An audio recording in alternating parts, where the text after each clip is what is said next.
आप देख रहे हैं सारथी संस्कृतम यूट्यूब चैनल और मैं मनीष शर्मा आप सभी का स्वागत करता हूं और आप अध्ययन कर रहे हैं संस्कृत विषय का। तो और आज का जो हमारा टॉपिक है वो है अनुवाद का टॉपिक। आज का टॉपिक क्या है हमारा? अनुवाद का जो टॉपिक है, देखो अनुवाद को अंग्रेजी भाषा में क्या कहा जाता है बेटा? ट्रांसलेशन। क्या कहा जाता है? ट्रांसलेशन। ट्रांसलेशन मतलब होता है कि एक भाषा का दूसरी भाषा में अर्थ बता देना या ट्रांसलेशन कर देना। वैसे ही आज की जो कक्षा है उसमें हम संस्कृत से हिंदी भाषा में अनुवाद करना बताएंगे और हिंदी से संस्कृत भाषा में अनुवाद किस प्रकार किया जाता है वो आपको हम यहाँ पर विस्तार से बताएंगे। तो टॉपिक डाल लीजिए अनुवाद।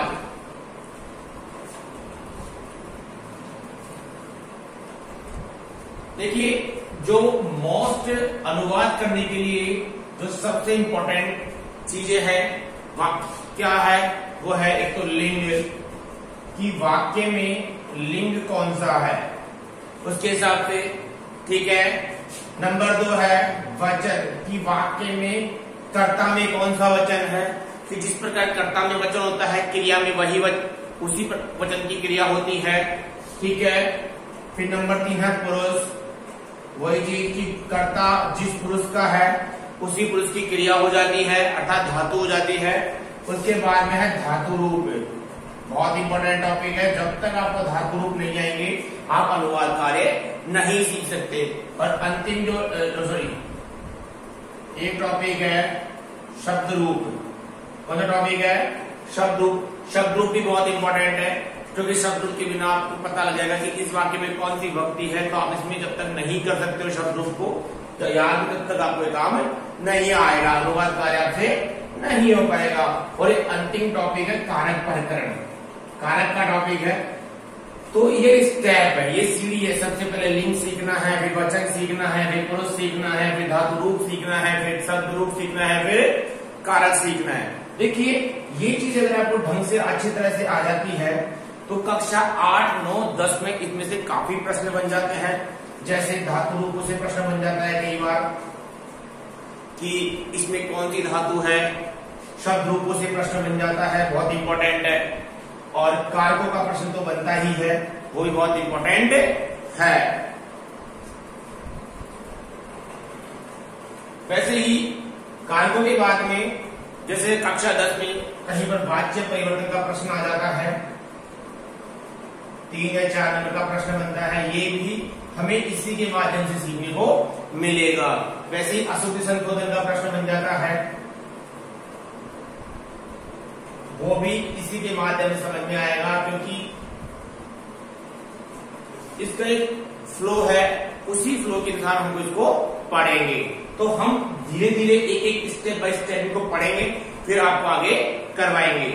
तो सबसे पहले हम लिंग की बात करेंगे और टॉपिक डाल लीजिए लिंग।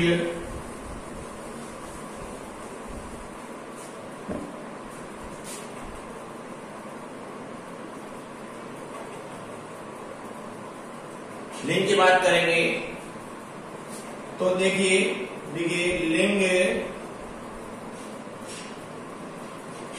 3 प्रकार के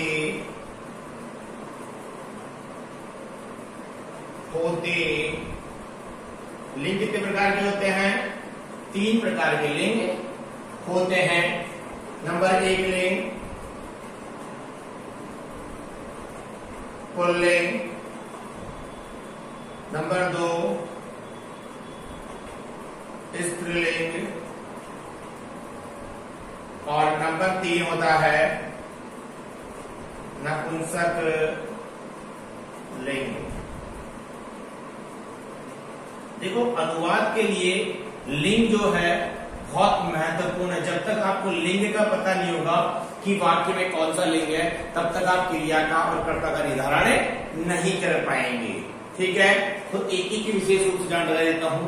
अब देखो सबसे पहले पुल्लिंग। कौन सा लिंग है बेटा? ये पुल्लिंग है। तो पुल्लिंग के लिए मैं लिखता हूं, इसकी जो परिभाषा है, जिन शब्दों से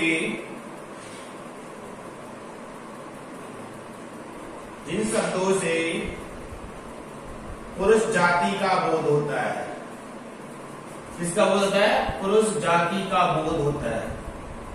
इन शब्दों से पुरुष जाति का बोध होता है। किसका बोध होता है बेटा? पुरुष जाति का बोध होता है। इन शब्दों से किसका बोध होता है? पुरुष जाति का बोध होगा। वो क्या होगी? वो होगा पुल्लिंग का। जैसे देखो, शेर, शेर हो गया, किसी का नाम लिख लो, राम, श्याम, ये सब पुल्लिंग है। ठीक है, हाथी, ये सब क्या है बेटा? पुल्लिंग शब्द है। ये सब क्या है बेटा? पुल्लिंग शब्द है। ये सब क्या है बेटा? पुल्लिंग शब्द होते हैं। वैसे जब बात करेंगे हम स्त्रीलिंग की, तो स्त्रीलिंग में क्या बताया कि जिन शब्दों से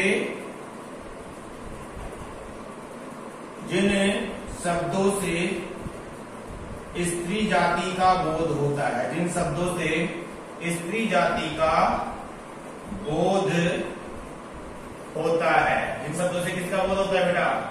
स्त्री जाति का बोध होता है। कौन सी का? स्त्री जाति का, फीमेल पर्सन। किसका? फीमेल का बोध होता है। जैसे रमा, शेरनी, हथिनी, बकरी, ये सब फीमेल है। सॉरी, ये क्या है बेटा? स्त्रीलिंग है, सारी फीमेल होती है सभी। ठीक है, वैसे ही अब देखो, पुल्लिंग तो ये हो गया, स्त्रीलिंग हो गया है। और जो नपुंसक लिंग है, इसके लिए क्या बताया कि जिन शब्दों से, क्या लिखा? जिन शब्दों से न तो पुरुष जाति का बोध होता है, पुरुष जाति का बोध होता है, और न ही स्त्री जाति का बोध होता है, न ही स्त्री जाति का बोध होता है। वो क्या कहलाते हैं बेटा? नपुंसक लिंग कहलाते हैं। क्या बताया कि लिंग 3 प्रकार के होते हैं। पहला पुल्लिंग, स्त्रीलिंग और नपुंसक लिंग। पुल्लिंग में क्या बताया कि जिन शब्दों से किसका बोध होता है बेटा? पुरुष जाति का बोध होता है। जैसे शेर, राम, श्याम, हाथी, सब पुरुष है। पुरुष का मतलब मेल पर्सन है। सारे कौन से पर्सन है बेटा? मेल पर्सन है। वैसे ही जो स्त्रीलिंग है कि जिन शब्दों से स्त्री जाति का क्या होता है बेटा? बोध होता है। किसका बोध होता है? स्त्री जाति का बोध होता है। जैसे रमा, शेरनी, हथिनी, बकरी। ठीक है, ये सब स्त्रीलिंग के शब्द हैं। वैसे ही नपुंसक लिंग कि जिन शब्दों से न तो पुरुष जाति का बोध होता है और न ही स्त्री जाति का बोध होता है। जैसे पेन, ये पेन क्या है बेटा? ये नपुंसक लिंग है। ठीक है, ये क्या है बेटा? जैसे लिख लो, पेन, पुस्तक, कुर्सी, पंखा, ये सब क्या है बेटा? ये सब क्या कहलाते हैं? ये सब कहलाते हैं नपुंसक लिंग शब्द। यानी कि कहने का मतलब जो निर्जीव शब्द होते हैं, निर्जीव वस्तुएं होती है, वो सब नपुंसक लिंग में आ जाती है। तो लिख लीजिए, फिर आगे चलते हैं।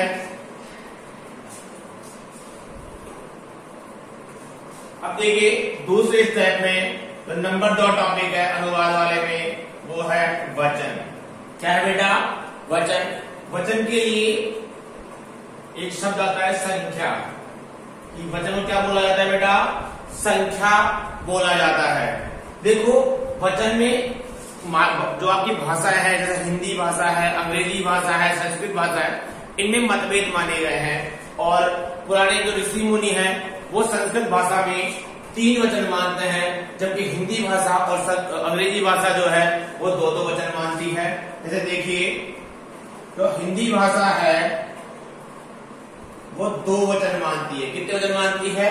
2 वचन मानती है। कौन कौन सा? एक वचन और बहुवचन। ठीक है, उसी प्रकार जो आंग्ल भाषा है, अंग्रेजी भाषा, वो भी 2 वचन मांगती है। कौन कौन से? Singular and plural. Singular and plural. Singular का मतलब एक वचन, सिंगल। प्लूरल का मतलब बहुवचन। ठीक है, लेकिन जो अपनी संस्कृत भाषा है वो कितने वचन मानती है? 3 वचन मानती है। कितने वचन मानती है? 3 वचन मानती है। तो लिखिए संस्कृत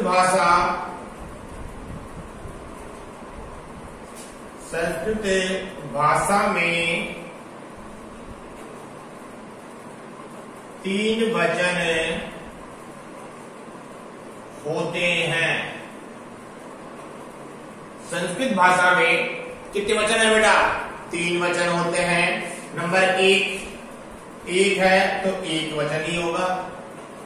अगर 1 है तो 1 वचन ही होगा। और नंबर 2, अगर 2 है तो कौन सा वचन होगा? द्विवचन होगा। वैसे अगर 3 है तो 2 के बाद में जितना भी होगा वो सारा बहुवचन हो जाएगा। ठीक है, बहुवचन बहुत सारी संख्या। वचन का मतलब है संख्या। जैसे देखो, एक वचन, एक का मतलब एक और वचन का मतलब संख्या। एक संख्या क्या हो जाएगी? एक संख्या।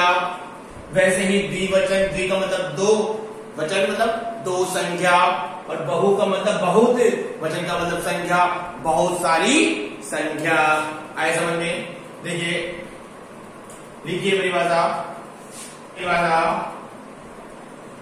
जिन शब्दों से वस्तु, व्यक्ति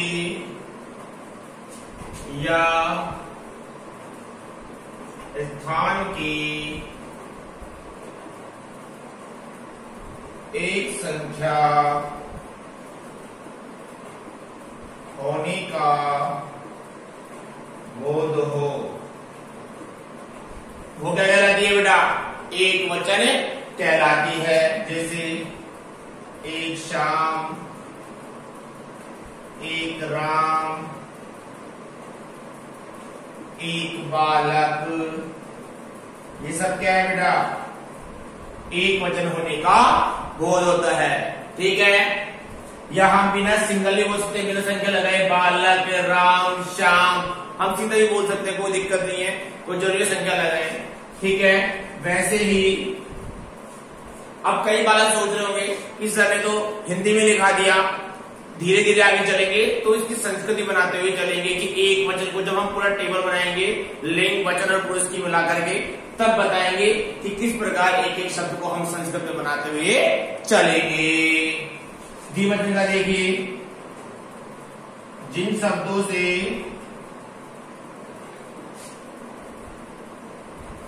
वस्तु, व्यक्ति तथा स्थान की 2 संख्या होने का बोध हो। कितना? जिन शब्दों से व्यक्ति, वस्तु तथा स्थान की 2 संख्या होने का बोध हो। कितनी? 2 संख्या होने का बोध हो। जैसे लिख लो 2 छात्र, 2 पुस्तक। ठीक है, कुछ भी 2 हो सकता है। जब 2 का भाव होगा तो द्विवचन की बात होगी। वैसे ही बहुवचन की, बहु का मतलब बहुत, वचन का मतलब संख्या, बहुत सारी संख्या। देखिए, जिन शब्दों से वस्तु, व्यक्ति या स्थान की 2 से अधिक, अब 2 से अधिक का मतलब बता दिया क्या? 2 को छोड़ करके उससे ज्यादा, 2 से आगे, किससे आगे? 2 से आगे हो जाएगा। ठीक है, 2 से अधिक संख्या का बोध हो, संख्या का बोध हो, वो क्या कहलाएगा? वो कहलाएगा बहुवचन कहलाएगा। कहने का मतलब हुआ कि यदि एक संख्या हुई किसी व्यक्ति की, जैसे मैंने बोला बालक, तो वो एक वचन का हो जाएगा। वैसे मैंने बोला दो बालक, वो द्विवचन का, क्योंकि उसकी क्या लग गया बेटा, दो लग गया। क्या लग गया, दो लग गया। और मैंने बोला तीन बालक या बहुत सारे बालक, तो यहाँ पे अनेक, तीन या बहुत सारे लग गया। तो इससे क्या हो जाएगा, इससे हो जाएगा कि वो बहुवचन का वाक्य है। ठीक है, देखिए अब चलते हैं। अब जो नंबर 3 वाला है वो है पुरुष। क्या है बेटा, पुरुष। पुरुष को अंग्रेजी भाषा में क्या कहा जाता है बेटा, पर्सन। क्या कहा जाता है, पर्सन। क्या कहा जाता है बेटा, पर्सन। अंग्रेजी भाषा में इसको क्या कहेगा, पर्सन कहा जाएगा। अब मैं आपको बता दूं कि पुरुष कितने प्रकार के होते हैं। पुरुष कितने प्रकार के होते हैं संस्कृत भाषा में और अंग्रेजी भाषा में समान ही होते हैं। अंग्रेजी भाषा में पर्सन हुए 3 प्रकार के, फर्स्ट पर्सन, सेकंड पर्सन और थर्ड पर्सन। यही होता है ना अंग्रेजी में, फर्स्ट पर्सन, सेकंड पर्सन और थर्ड पर्सन। ठीक है, वैसे ही जो संस्कृत भाषा है उसमें जो प्रकार ये है, क्या बोलते हैं, जो आपके पुरुष है वो भी 3 प्रकार के। अब अंग्रेजी में फर्स्ट पर्सन, सेकंड पर्सन और थर्ड पर्सन कहा गया। वैसे ही जो संस्कृत भाषा है उसमें बोला जाता है प्रथम पुरुष, पहला पुरुष, दूसरा है मध्यम पुरुष। कौन सा है, मध्यम पुरुष। और तीसरा है उत्तम पुरुष। कौन सा पुरुष है, उत्तम पुरुष है। कौन सा पुरुष है बेटा, उत्तम पुरुष। अब देखिए अंग्रेजी, जो अंग्रेजी भाषा है और जो संस्कृत भाषा है इसमें एक अंतर है। जो सेकंड पर्सन होता है अंग्रेजी में वो तो संस्कृत में मध्यम पुरुष होता है।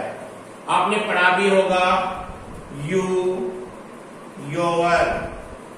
वैसे ही संस्कृत में पढ़ते हो त्वम, युवाम और यूयम। ठीक है, समझ में आ गया। वैसे ही अब जो प्रथम पुरुष है, काफी बच्चों को कंफ्यूजन हो जाता है, वो इसको फर्स्ट पर्सन समझ लेते हैं। ये फर्स्ट पर्सन नहीं होता। अंग्रेजी में जो थर्ड पर्सन होता है ना, थर्ड पर्सन, अन्य व्यक्ति। थर्ड पर्सन का मतलब क्या होता है, अन्य व्यक्ति। क्या होता है बेटा, अन्य व्यक्ति। वो संस्कृत भाषा में किसको बोला गया, उसको प्रथम पुरुष कहा गया है। क्या कहा गया है, प्रथम पुरुष। ऐसे तो ना ही, शी, ये तो लिखते हो ही, शी। ठीक है, या फिर अब इधर क्या लिखोगे, सह, सा। इस प्रकार ये लिखते हैं कि अंग्रेजी में जो थर्ड पर्सन होता है उसको संस्कृत में क्या बोला जाता है बेटा, प्रथम पुरुष कहा जाता है। और अंग्रेजी में जो फर्स्ट पर्सन होता है, फर्स्ट पर्सन, कौन सा पर्सन होता है बेटा, फर्स्ट पर्सन, उसको इसमें क्या कहा जाता है बेटा, उत्तम पुरुष कहा जाता है। लिखते ना ही, सॉरी वो आई, माय, मी, इस प्रकार लिखते हो ना आप। वैसे ही संस्कृत में क्या लिखते हैं, अहम, आवाम और वयम। इस प्रकार ये तो लिखते हो। समझ में आया कि अब इससे क्या मतलब पता लगा कि पुरुष को अंग्रेजी भाषा में पर्सन कहा जाता है और संस्कृत में पर्सन 3 प्रकार के, यानी कि पुरुष 3 प्रकार के और अंग्रेजी में 3 प्रकार के, दोनों सिमिलर है। लेकिन आपको बता दिया कि फर्स्ट पर्सन, सेकंड पर्सन और थर्ड पर्सन जो अंग्रेजी में पढ़ते हो वहां पे, उसको हिंदी में, संस्कृत भाषा में प्रथम पुरुष, मध्यम पुरुष, उत्तम पुरुष कहा जाता है। लेकिन कंफ्यूजन है, इसमें उल्टा होता है थोड़ा अंग्रेजी भाषा में कि थर्ड पर्सन को प्रथम पुरुष कहा जाता है, संस्कृत भाषा में सेकंड समान रहता है, और जो उत्तम पुरुष है उसको अंग्रेजी भाषा में क्या कहा जाता है बेटा, फर्स्ट पर्सन कहा जाता है। ठीक है, विस्तार से लिखेंगे, समझ में आया होगा। देखिए लिखिए, पुरुष 3 प्रकार के होते हैं। कितने प्रकार के होते हैं पुरुष, 3 प्रकार के होते हैं। लिखिए, नंबर 1 प्रथम पुरुष। इसके लिए ब्रैकेट में लिखा जाता है अन्य पुरुष। क्या लिखा जाता है? अन्य पुरुष। क्या लिखा जाता है? अन्य पुरुष। प्रथम पुरुष को कौन सा पुरुष कहा जाता है बेटा? अन्य पुरुष कहा जाता है। लिखिए लिखिए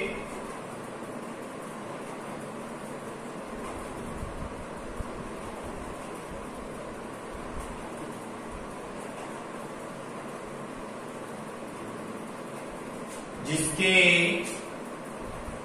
बारे में बात की जाए, जिसके बारे में बात की जाए वह प्रथम पुरुष होता है। जिसके बारे में बात की जाए कि दो व्यक्ति मिलकर आप किसी के बारे में बात करेंगे, जैसे मान लो आप हो, जैसे आपका राम है और एक श्याम नाम का बालक है, आप दोनों मिलकर के किसी तीसरे के बारे में बात कर रहे हो। जो वो तीसरा व्यक्ति है, जो तीसरा जो व्यक्ति है, जैसे मान लो कि ये राम है और ये श्याम है, आपस में बातें कर रहे हैं। अब ये दोनों मिलकर ये इस तीसरे के बारे में बात कर रहे हैं कि यार वह तो खेल रहा है, वह जा रहा है, वह नाच रहा है। वो जो तीसरा जो व्यक्ति है, सॉरी ये तीसरा जो व्यक्ति है, ये वाला, ये कौन सा पुरुष है? इसको हम प्रथम पुरुष या अन्य पुरुष कहेंगे। समझ में आया आपको? कि दो व्यक्ति मिलकर किसी की तीसरे के बारे में बात की जाए, अर्थात दो व्यक्ति जब जिसके बारे में बात करेंगे वो क्या कहलाएगा? प्रथम पुरुष यानी कि अन्य पुरुष कहलाएगा। जैसे देखो उदाहरण में, वह, वे दोनों और वे सब। उसी प्रकार ये तो दूर वाले व्यक्तियों के लिए आता है, दूर वाले व्यक्तियों के लिए आता है यह, ये दोनों और ये सब। ये आता है पास वाले यानी कि समीप जो होगा उसके लिए। जैसे हमारे पास में है कोई चीज, जैसे मैंने बोला कि यह राम है, मैंने सामने वाले को बोला कि यह राम है, तो ये पास वाला। और किसी दूर के लिए बोला कि वह राम है, तो दूर के लिए तो वह का प्रयोग करेंगे और पास वाले के लिए किसका प्रयोग करेंगे बेटा? यह का। दूर के लिए वह, वे दोनों, वे सब का, और समीप के लिए यह, ये दोनों, ये सब का प्रयोग करेंगे। ठीक है। नंबर 2, मध्यम पुरुष। देखिए मध्यम पुरुष जो होता है उसको कहा जाता है, क्या कहा जाता है बालकों? उसको कहा जाता है श्रोता। श्रोता का मतलब सुनने वाला। श्रोता का मतलब क्या होता है बेटा? सुनने वाला, बात को सुनने वाला। आप किसी व्यक्ति से बात कर रहे हो या आदेश दे रहे हो, जाओ तुम खेलो, तुम पढ़ो, तुम चाय लाओ, ठीक है, तुम दोनों खेलते। तो ये जो चीज हो रही है कि हम जैसे बात करते हैं, जैसे बोलने वाले की बात सुनते हैं, जैसे मैं बोल रहा हूँ और आप सुन रहे हो, तो आप जो सुन रहे हो ना वो क्या है बेटा? मध्यम पुरुष है। वो कौन सा पुरुष है? मध्यम पुरुष है। तो मध्यम पुरुष को क्या कहा जाएगा? श्रोता, बात को सुनने वाला। ठीक है, देखिए चलिए आगे परिभाषा लीजिए। जो बात को सुनता है, जो बात को सुनता है वह मध्यम पुरुष कहलाता है। वह मध्यम पुरुष कहलाता है। जैसे तुम दोनों और तुम सब। जो बात को सुनेगा, किसको सुनेगा? बात को सुनेगा, वह मध्यम पुरुष कहलाएगा। वो कौन सा पुरुष कहलाएगा? मध्यम पुरुष। तुम दोनों, तुम सब, ये सब मध्यम पुरुष के वाक्य बनेंगे इसमें से।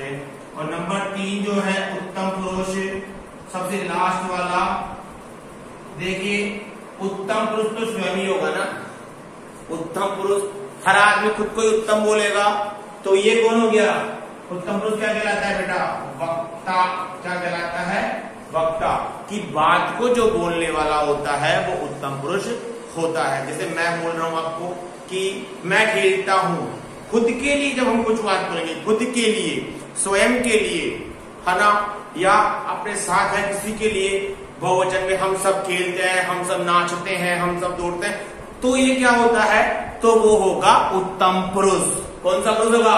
उत्तम पुरुष होगा वो। ठीक है, इसकी परिभाषा, जो बात को बोलता है या कहता है, जो बात को बोलता है वह उत्तम पुरुष कहलाता है। वो कौन सा पुरुष कहलाता है? उत्तम पुरुष कहलाता है। जैसे मैं, हम दोनों और हम सब। आए समझ में तीनों प्रश्न कि उत्तम पुरुष क्या? बात को बोलने वाला। जैसे मैं बोल रहा हूं तो मैं उत्तम पुरुष, मेरे लिए मैं, हम दोनों, हम सब। समझ में आया? क्या बताया कि प्रथम पुरुष जिसके बारे में बात की जाए वह प्रथम पुरुष होता है। जैसे वह, दूर के लिए बात की वह, वे दोनों, वे सब, और पास के लिए यह, ये दोनों, ये सब। कहने का मतलब ये हुआ अंग्रेजी भाषा में दैट तो वह के लिए और दिस यह के लिए, दोनों एक ही चीज है, लेकिन ये तो है दूर के लिए और ये पास के लिए। आगे समझ में? वैसे ही मध्यम पुरुष में जो बात को सुनता है वह मध्यम पुरुष, जो श्रोता होगा।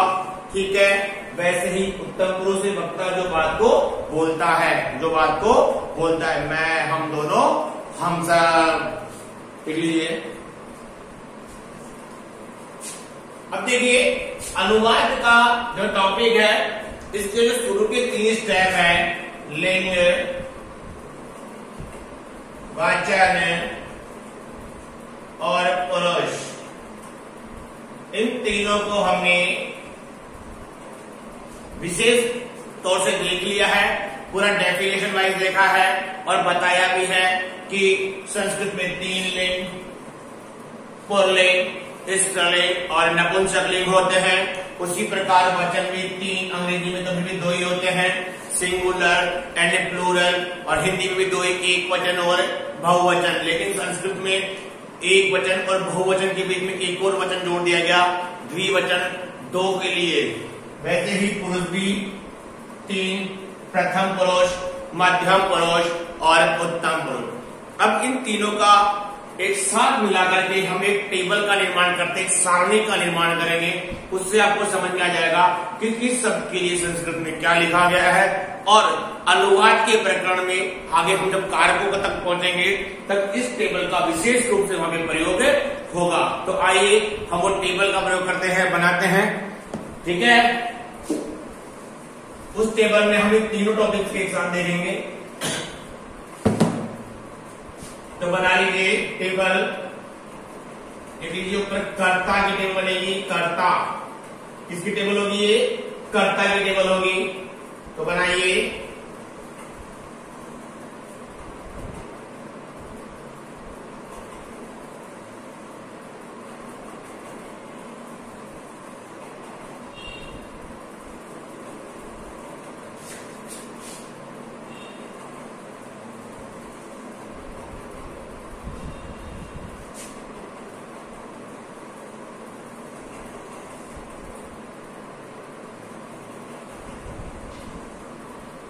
सबसे पहले यानी लीजिए एक वचन। वचन हमेशा ऊपर लिखेंगे। ये टेबल बहुत जरूरी है। इस टेबल के बिना आप अनुवाद का कार्य नहीं कर सकते हैं। तो इस टेबल को विशेष रूप से समझ लेना।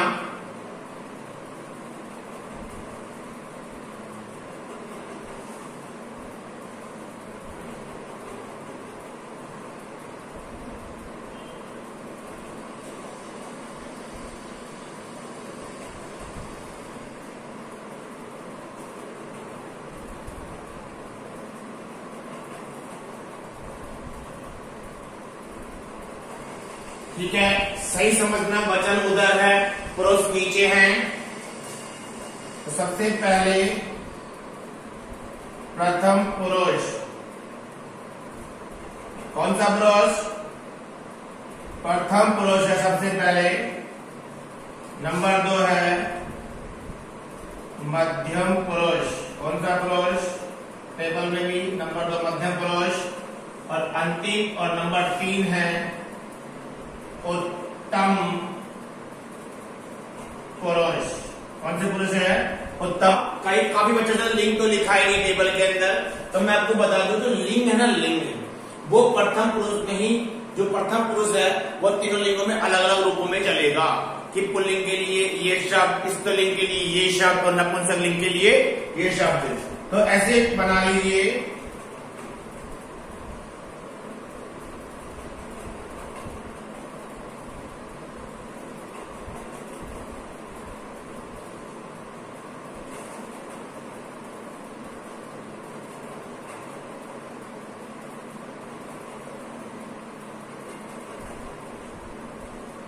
कैसे बनेगा देखिए।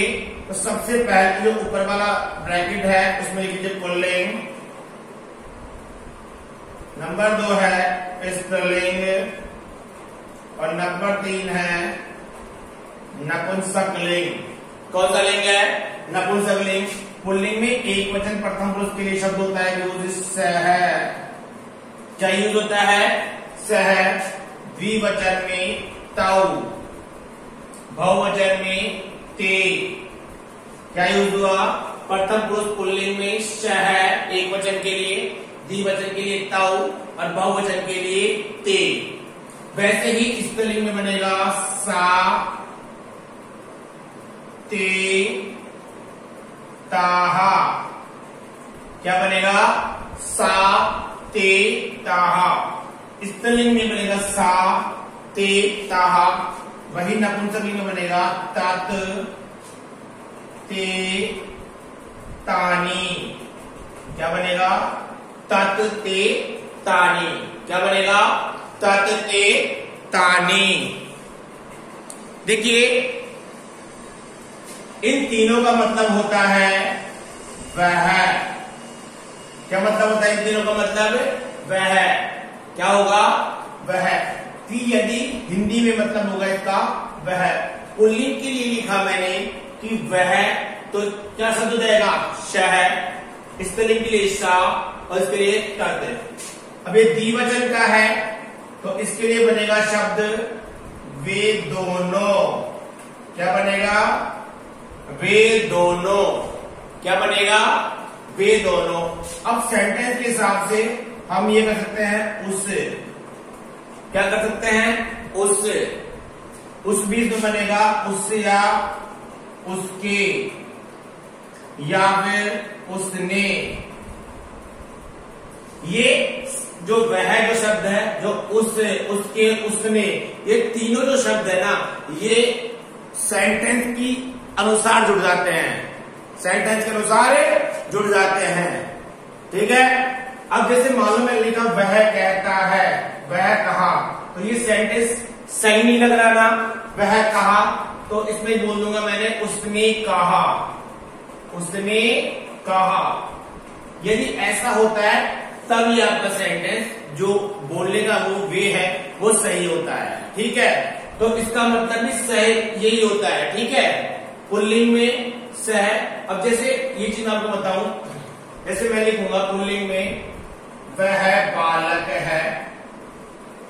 अब बालक जो है पुल्लिंग शब्द है। ठीक है। तो वह के लिए क्या लिखूंगा मैं? सह। बालक के लिए एक वचन में बालक है बनेगा सह बालक है। क्या बनेगा? सह बालक है। वैसा ही मैंने लिखा स्त्रीलिंग में वह बालिका।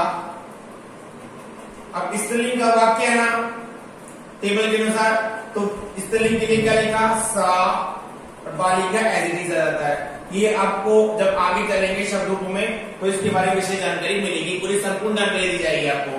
ठीक है। जैसे वह पुस्तक मैंने लिख दिया वह पुस्तक। अब पुस्तक नपुंसक लिंग शब्द है तो वह के लिए बन जाएगा क्या? तत् पुस्तकम। आ गया समझ में? अब देखो तीनों शब्द एक ही है ना, वह तीनों एक है ना, लेकिन लिंग के अकॉर्डिंग इनमें परिवर्तन हो जाता है। कोई दिक्कत? ठीक है, आगे चलिए। वे दोनों, वैसे ही उन दोनों ने, वैसे लिख दोगे इसमें उन दोनों। सेंटेंस की विवक्षा के अनुसार क्या लिख दोगे? उन दोनों। क्या लिख दोगे? उन दोनों। वैसे ही ते के लिए वे सब, और आगे लिख दो, इन तीनों के साथ से बनेगा ये वे सब। क्या बनेगा?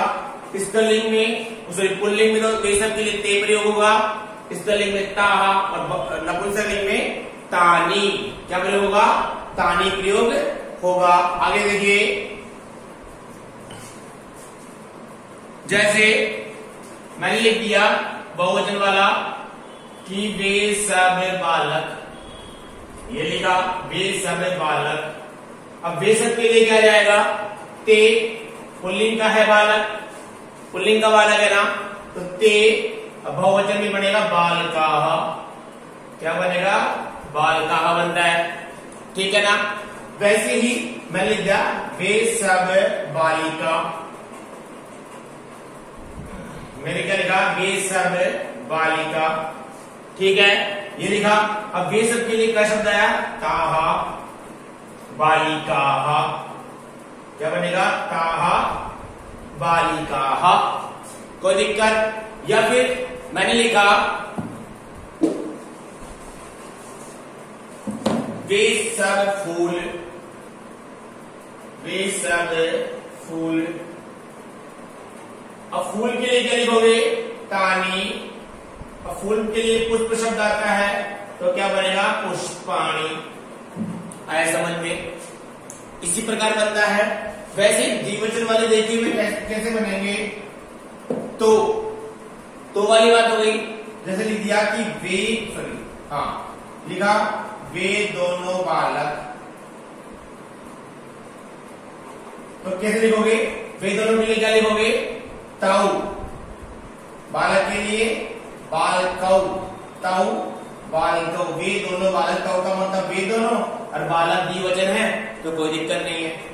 वैसे स्त्रीलिंग में बात करी कि वे दोनों बालिकाएं, वे दोनों बालिकाएं, तो वे दोनों के लिए क्या है स्त्रीलिंग में? ते बालिके। क्या लिखोगे? ते बालिके। वैसे ही नपुंसक लिंग लिख दिए वे दोनों पुस्तकें, ये लिख दिया। क्या बनेगा? वही तैयार है, ते पुस्तकें, ठीक है। तो ये टेबल इसलिए बहुत इंपॉर्टेंट है, और ये कारकों में, और आप जब पुस्तक पढ़ते हो ना, यदि आप इस टेबल को और जो हमारा टॉपिक कंटिन्यूस चलते रहोगे तो आपको आपकी बुक का ट्रांसलेशन करना बड़ी आसानी से आ जाएगा। इसलिए कंटिन्यूटी बनाए रखें हमारी वीडियो में। अब मध्यम पुरुष की बात करेंगे। मध्यम पुरुष के लिए आता है त्वम। त्वम का मतलब होता है हिंदी में तुम। क्या होता है? तुम। वैसे द्विवचन में होता है युवाम।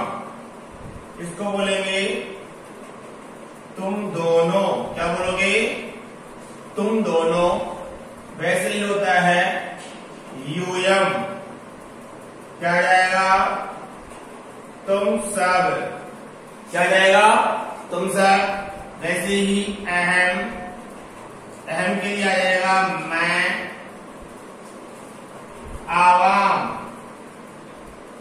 आवाम के लिए आ जाएगा हम दोनों। और एक आ जाएगा वयम, उसके लिए बन जाएगा हम सब। ठीक है। अब देखिए प्रथम पुरुष तीनों लिंगों में अलग अलग रूप में चलता है, कोई दिक्कत नहीं है। लेकिन मध्यम पुरुष और उत्तम पुरुष जो है वो तीनों लिंगों में उनका एक ही रूप चलेगा, चाहे स्त्रीलिंग का सेंटेंस हो चाहे पहली बात तो इसमें नपुंसक लिंग, इन दोनों में नपुंसक लिंग काम ही नहीं आता है। नपुंसक लिंग यहाँ पे काम नहीं आएगा, काम ही नहीं आता है। स्त्रीलिंग और पुल्लिंग दो ही लिंग काम आते हैं, ठीक है। क्योंकि तुम मैंने बोला तुम खेलते हो, तो नपुंसकलिंग खेलता है या नहीं खेलता, वो तो निर्जीव वस्तु है। वैसे ही मैं बोला मैं खेलता हूं तो मैं तो नपुंसकलिंग हो ही नहीं सकता, क्योंकि मैं तो पुल्लिंग हूं। या जैसे कोई मेरे स्थान पे कोई लड़की होती, कोई अध्यापिका होती, तो वो भी स्त्रीलिंग हो जाती, तो उत्तम पुरुष तो होगा ही नहीं, ठीक है। वैसे ही जो मध्यम पुरुष है वो भी नपुंसकलिंग नहीं होता है, ठीक है। तो इसमें क्या होता है बेटा, प्रथम पुरुष में ही तीनों लिंगों में अलग अलग रूप चलते हैं। मध्यम पुरुष और उत्तम पुरुष में स्त्रीलिंग और पुल्लिंग के रूप चलेंगे। उन दोनों के लिए चाहे स्त्रीलिंग ने बोला तुम तो भी त्वम होगा, चाहे पुल्लिंग ने बोला तुम तो भी त्वम ही होगा, ऐसे भी चलेगा। लिख लीजिए,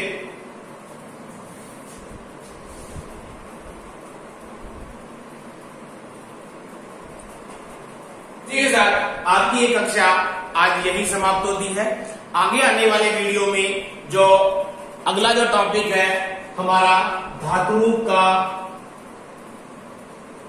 वो हम करेंगे, ठीक है। ये क्रिया, अभी तो कर्ता की बात कर ली, अब हम धातु रूप यानी कि क्रिया की बात करेंगे। और इसी के साथ धातु रूपों से जुड़ा हुआ एक और टॉपिक है काल।